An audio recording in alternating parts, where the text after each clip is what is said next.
Parenting councillor Sumaya കൂടെ ചേരുന്നുണ്ട്. Sumaya, Kozhikode താമരശ്ശേരിയിലാണ് പുതുപ്പാടിയിൽ 9ാം ക്ലാസ്സുകാരനെ 10ാം class വിദ്യാർത്ഥികൾ അതിക്രൂരമായി തന്നെ മർദ്ദിക്കുക ഒരു സ്ഥിതിയിലേക്ക് കാര്യങ്ങൾ കടന്നത്. ഷഹബാസിന് സംഭവിച്ചത് നമ്മുടെ കൺമുന്നിൽ തന്നെ നിൽക്കുകയാണ്. അതിന് പിന്നാലെയാണ് ഒരു 9ാം ക്ലാസ്സുകാരനെ 15 വിദ്യാർത്ഥികളോളമാണ് ഇങ്ങനെ ക്രൂരമായി മർദ്ദിക്കുന്നത്. ഒരു സംഭവം അല്ലെങ്കിൽ നമ്മുടെ കൺമുന്നിൽ തന്നെ നിലനിൽക്കുമ്പോൾ തന്നെ ഈ കുട്ടികളൊക്കെ വീണ്ടും ഇതിലേക്ക് പോകാനുള്ള കാരണം അതെന്താണ്? എനിക്ക് തോന്നുന്നുള്ളത് സമൂഹത്തിൽ നിലനിൽക്കുന്ന ഹീറോയിക്ക് ആക്ട്സ് ആണ്. ഭയങ്കരമായിട്ട് എക്കോ അടിക്കുന്നുണ്ടല്ലോ. അതെ, സിനിമകളിലാണെങ്കിലും എല്ലാം തന്നെ കാണിക്കുന്നതും ഈ ഒരു കാര്യം തന്നെയാണ്. കുട്ടികൾ അത് വളരെ പെട്ടെന്ന് തന്നെ അത് അനുകരിക്കുകയും ചെയ്യുന്നു. അതെ, രണ്ടാമത്തത് ഇതുപോലെയുള്ള വിഷയങ്ങൾ വന്നു കഴിയുമ്പോൾ ഗവൺമെന്റ് അല്ലെങ്കിൽ പോലീസ് എന്തൊക്കെയാണ് ആക്ട്സ് എടുക്കുന്നത് എന്നതും കൂടി വലിയൊരു മാറ്ററാണ്. വലിയ ആൾക്കാർക്ക് വലിയ പരിക്കുകളൊന്നും പറ്റുന്നില്ല, അവര് മോശമായിട്ടൊന്നും ആൾക്കാർ കാണുന്നില്ല. ലൈക്ക് കഴിഞ്ഞ പ്രാവശ്യം മറ്റേ കുട്ടിക്ക് സംഭവിച്ചു കഴിഞ്ഞപ്പോ ബാക്കിയുള്ള കുട്ടികളെയൊക്കെ പരീക്ഷ എഴുതാൻ പറ്റുമോ, അവരുടെ റിസൾട്ട് വന്നു, അങ്ങനെയൊക്കെയുള്ള വിഷയങ്ങൾ വരുമ്പോ പേടിയും കുറെ കുറയുന്നു, റെസ്പോൺസിബിലിറ്റിയും കുറെ കുറയുന്നു എന്ന് എനിക്ക് തോന്നിയിട്ടുണ്ട്. നിയമ നടപടികൾ കുറച്ചും കൂടെ സ്ട്രോങ് ആയിരുന്നെങ്കിൽ ഒരുപക്ഷെ ഈ കുട്ടികൾക്കൊക്കെ ആ ഒരു ഭയം ഉള്ളിൽ ഉണ്ടാകുമായിരുന്നു.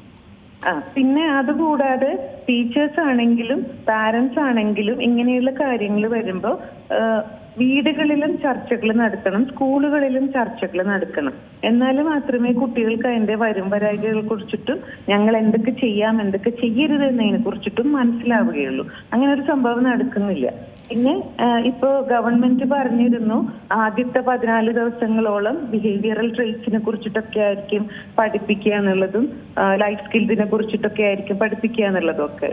ഇങ്ങനെയായിരുന്നോ പഠിപ്പിക്കാന്ന് ഉദ്ദേശിച്ചത്?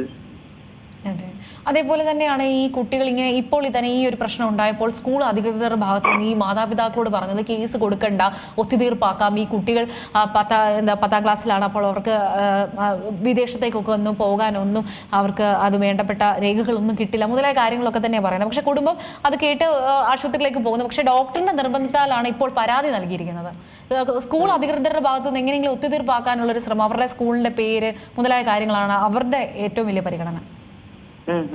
അത് തന്നെയാണ് ഞാൻ പറഞ്ഞത്. സ്കൂളിൽ ഇപ്പം നമ്മൾ ഗവൺമെന്റ് പറഞ്ഞത് 14 ദിവസം ലൈഫ് സ്കിൽസ് പഠിപ്പിക്കുന്നല്ലേ, അപ്പൊ ഇങ്ങനെയാണോ പഠിപ്പിക്കുന്നതെന്നും കൂടിയാണ് ഞാനിപ്പോ ചോദിച്ചത്. സെക്കൻഡ് തിങ്, ഒരു എല്ലാവരും കൺസേൺഡ് ആണ് കുട്ടികളുടെ ഭാവിയെ കുറിച്ചിട്ടും അറിയാതെ ചെയ്തു പോയ മിസ്റ്റേക്സ് ആയിരിക്കും എന്ന് വിചാരിച്ചിട്ടൊക്കെ എല്ലാവരും കൺസേൺഡ് ആണ്.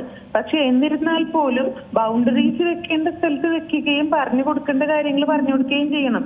കേസ് രജിസ്റ്റർ ചെയ്യില്ല എങ്കിൽ കൂടിയും കുട്ടികൾക്ക് മനസ്സിലാവണം ഇങ്ങനെയുള്ള സംഗതികൾ ചെയ്തു കഴിഞ്ഞാൽ ഇങ്ങനെയുള്ള കോൺസിക്വൻസസ് വരും എന്നുള്ളത്.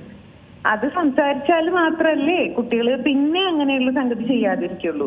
ഇപ്പൊ ഇങ്ങനെ ഒരു സംഭവം വന്നു കഴിഞ്ഞാൽ അവരെ വെറുതെ വിടുകയാണെങ്കിൽ നാളെ ഇതിലും വലിയ തെറ്റുകൾ ചെയ്യാൻ അവര് ഒരു ബുദ്ധിമുട്ടും കാണിക്കില്ലല്ലോ. അതെ, വളരെ നന്ദിയുണ്ട് സുമയ ഈ അവസരത്തിൽ പ്രതികരിച്ചതിന്.